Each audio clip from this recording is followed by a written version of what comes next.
todo o álcool dos meus pais e roubam coisas da minha casa, roubam coisas dos meus pais, levam, eu não sei o que era, não lembro, eram pequenos objetos que meus pais tinham, que para os meus pais era importante, sei lá, coisas que eles tinham trazido das viagens deles para a África, pelo mundo inteiro, e esses pequenos objetos todos estavam na sala, são levados. E me dá um momento de pânico, eu lembro. Eu falo, Cacilda, e agora? Minha mãe vai chegar, meu pai vai chegar de viagem, vou perceber que está faltando álcool, que os objetos estão faltando, que alguém entrou aqui, que aconteceu alguma coisa, vou ficar de castigo pro resto da minha vida. E eu chego, aí eu tenho que pedir os objetos de volta. Eu falo, gente, eu tento convencê-los. Então o que acontece é o seguinte: falo, olha só, galera, beleza, vocês são os punks que estão tacando terror na cidade, mas e eles tinham o hábito de invadir festas e levar o que tivesse na frente deles, tacar o terror mesmo, essa era a expressão adequada, isso que eles faziam, que é punk rock, destruição, uau, a gente quer ver a cidade queimar. E eu tento convencer eles, depois deles passarem na minha casa, que eu não sou eu não sou só mais um das vítimas deles. Eu sou um roqueiro como eles, tudo muito ridículo eu contando isso nesses termos hoje, mas era mais ou menos isso, era como se eu virasse pros caras, mas eu não sou só mais um playboy aí que vocês podem entrar na casa e me assaltar, me roubar, vocês não podem fazer isso, eu sou um igual, eu sou um roqueiro como vocês têm que me tratar como um igual, com um respeito. E eu largo essa, quem acaba sendo meu contato para eu soltar esse meu discurso é a irmã mais velha da Ana, daquelas duas primeiras punks que nos dão acesso que nos levam aos primeiros shows do Aborto Elétrico. E eu insisto, eu falo, galera, eu não sou um playboy desses aí que vocês estão aterrorizando pela cidade afora, vocês não me impressionam, vocês não podem entrar na minha casa e levar as coisas dos meus pais, devolvam tudo que vocês pegaram. E no primeiro momento eles, pleiba, se fudeu, nada disso, isso aí, otário, abriu a tua casa, se deu mal, agora tchau. E achando que eles nunca mais iam me ver, sacou? Que eu fosse ser só mais um desses. Eles já tinham feito esse golpe várias vezes e faziam esse golpe repetidas vezes pela cidade, em festas, e as festas das pessoas, eles entravam nas festas, as pessoas não sabiam quem eram, achavam que eram amigos de amigos, os caras iam entrando, eles entravam pelos quartos das casas e iam roubando o que eles podiam. E eu falo, não, aqui não, sem essa, velho, vocês não vão poder fazer isso aqui comigo, vocês vão me ver mais vezes. Eu sou um roqueiro com credenciais, sacou? Vocês vão ter que me engolir, velho. Eu não vou deixar isso acontecer sei lá, e aceitar. E o recado é levado adiante. Eu suspeito que até hoje eu sei quem foi a pessoa que roubou. Que, aliás, eu acho que nunca foi confrontada, mas acho que foi o Gucci, que vai mais tarde vira baterista da Plebe Hood. Eu acho que é ele que é o mentor do assalto à minha casa. E depois de muita persistência, eles acabam me devolvendo os objetos. Mesmo assim, meus pais voltam da viagem, percebem que o álcool tinha sumido, percebem que alguém tinha entrado na casa. Sim, eu acabo ficando de castigo, mas fico quieto. E depois desse incidente, eu sou como se fosse, a impressão que eu tenho ao menos, é que eu sou como se fosse promovido, eu só passo a ser tratado com uma certa deferência, um certo respeito que até aquele momento não havia. Muito pelo contrário, eu era tratado como um inimigo.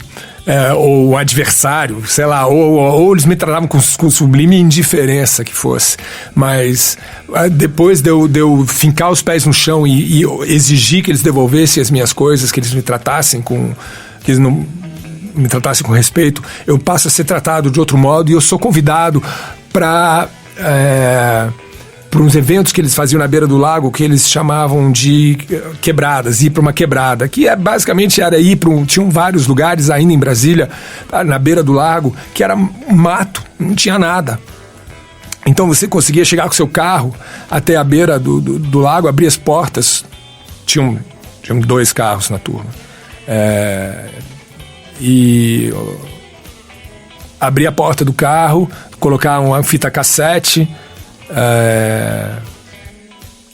e tocar som, ficar ali bebendo vinho. Eles ficavam então eu vou para essa primeira quebrada com eles pela primeira vez. Eu vejo o que é, e era o seguinte: era um carro parado na beira do lago com as portas abertas, tocando Ramones e Sex Pistols e Buzzcocks,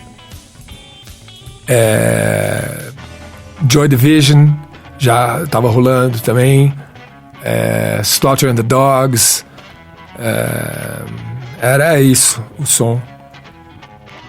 As portas abertas eram variantes, caindo aos pedaços, eles estavam bebendo aqueles vinho sangue de boi de 5 litros, aquele garrafão de 5 litros. Eles estavam bebendo aquilo. Então era bebendo sangue de boi, ouvindo punk rock, fumando maconha na beira do lago sozinho. E era isso. Isso era a noitada, era o que se fazia para se divertir, não tinha mais nada. Quando não tinha um show, quando as bandas não estavam tocando, não tinha onde ir, não tinha clube de rock, ninguém tinha dinheiro, não tinha, todo mundo era menor de idade, então não tinha para onde ir, não tinha o que fazer.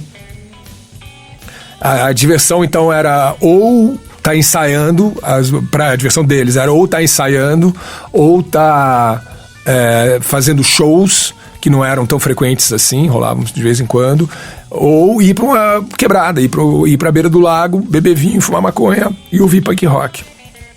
Todo mundo estava na escola ainda, estava todo mundo ainda naquele momento, sei lá, no meio do 2º grau, talvez,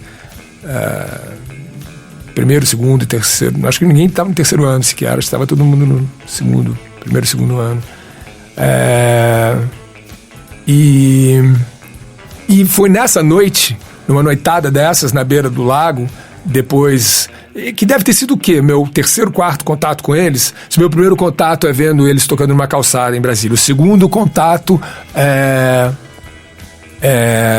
no Cafofo. O 3º contato é quando eu tenho a má ideia de convidar os caras para minha casa. Eu lembro disso, deve ter sido o 4º contato com eles, 5º contato, que eu vou para essa quebrada. Acho que o Dado deve vir também, eu não vou sozinho, o Pedro deve ter ido comigo.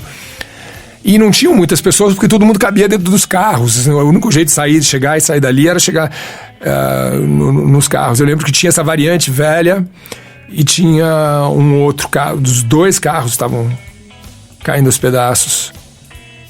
E todo mundo se empilhava nos carros, entrava assim, vai ver que entravam umas 8, 9, 10 pessoas dentro de cada carro. Então devia ter no máximo por aí, entre 15 e 20 pessoas. E nessa noite é a primeira vez que o Renato se dirige a mim, é a primeira vez que o Renato fala comigo. Foi nessa quebrada. E pro meu espanto, o Renato fala sobre livros. Ele me pergunta o que eu gostava de ler. Eu que na hora assim me dá até um frio na barriga. Eu falo, pô, qual será que é a resposta certa, né? O que eu devo dizer aqui? E eu lia, naquele momento, quando eu tinha 16 anos, pô, eu tinha lido, sei lá, o Conde de Monte Cristo, eu tinha lido livros de adolescentes, mas eu tinha lido O Apanhador no Campo de Centeio.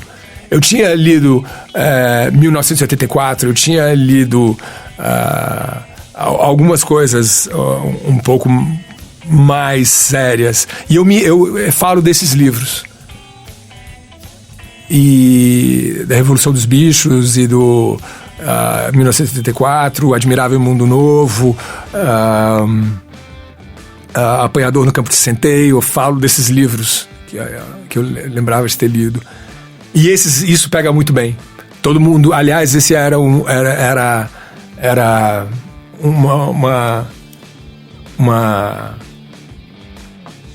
leitura obrigatória para todo mundo. Todo mundo ali tinha lido tudo. Porque aí que tá, repito, todo mundo era filho de professores. Podia ser punk rock, ouvir Ramones, Sex Pistols, mas todo mundo era filho de professor professor universitário. Então tinha essa mistura de visceralidade do punk rock com... Eu não sei se era erudição, mas talvez sofisticação, sabe? Ao mesmo tempo, sabe? Eles eram todos... tinham lido bastante, e os filmes que eles gostavam, aí é que tá, era tudo em volta de música, cinema e livros. O gosto por literatura e por cinema era sofisticado. Eu lembro que o Renato, por exemplo, trabalhava na cultura inglesa, e a cultura inglesa fazia festivais de cinema europeu. Então a gente ia ver Fellini, Pasolini, Herzog, esses filmes todos. Então a gente estava circunscrito a esse universo bastante intelectualizado para adolescentes. E quando eles vêm naquela noite lá na Quebrada, que eu conhecia os filmes, que eu conhecia esses autores todos, eu tenho a impressão que eu sou promovido mais uma vez. Era como se você, a cada momento, você estivesse sendo submetido a uma espécie de sei lá, de comprovação das suas credenciais, se é que você estava à altura do desafio, se você... intelectualmente era um igual, se você era como se fosse uma iniciação, ritual quase de iniciação, em que você era enquanto você não era plenamente admitido, você era submetido a entre aspas, pequenos interrogatórios, como se fosse. E gradualmente você ia sendo permitido uma aproximação maior. Você era admitido para os círculos mais interiores, assim, dessa turma da colina. E eu acredito que havia uma espécie de uma hierarquia estabelecida por chegada. Primeiro a hierarquia estabelecia que os músicos eram acima dos outros mortais comuns. E depois os outros todos que orbitavam em volta dos músicos, o prestígio, o status deles dentro do grupo, dentro da turma da colina, era estabelecido por ordem de chegada. Então, como nós tínhamos acabado de aparecer, nós éramos assim... não éramos considerados, levados ainda muito a sério. Mas nós tínhamos muito em comum. Descobrimos, eles, para surpresa deles e para nossa surpresa, que embora nós tivéssemos um gosto musical distinto e eles todos tivessem cabelo espetado em pé, tudo, eu ainda era cabeludo, eu ainda ouvia o som de antigamente, o som dos velhos, e eles já estavam ouvindo a grande novidade que ainda não tinha chegado a mim. Eu era alguém que poderia frequentá-los. E assim eu começo a andar com a turma da colina. É curioso como esse pequeno... essa introdução toda que eu fiz para esse momento em que nós passamos, eu, Dado e Pedro, nós passamos a andar com eles, é um divisor de águas na nossa vida. É um momento em que... não que nós soubéssemos, naquele momento nós não percebíamos, mas a música era importante nas duas turmas. Na nossa turma lá dos Paralamas, a música era importante também, mas nessa turma a música era levada a um grau, alguns degraus mais alto em termos de acabamento, as letras estavam... as músicas já tinham forma, já tinham verso, refrão, as bandas ensaiavam, as bandas se apresentavam, já era uma coisa muito mais elaborada do que a fase em que se encontrava a nossa turma lá do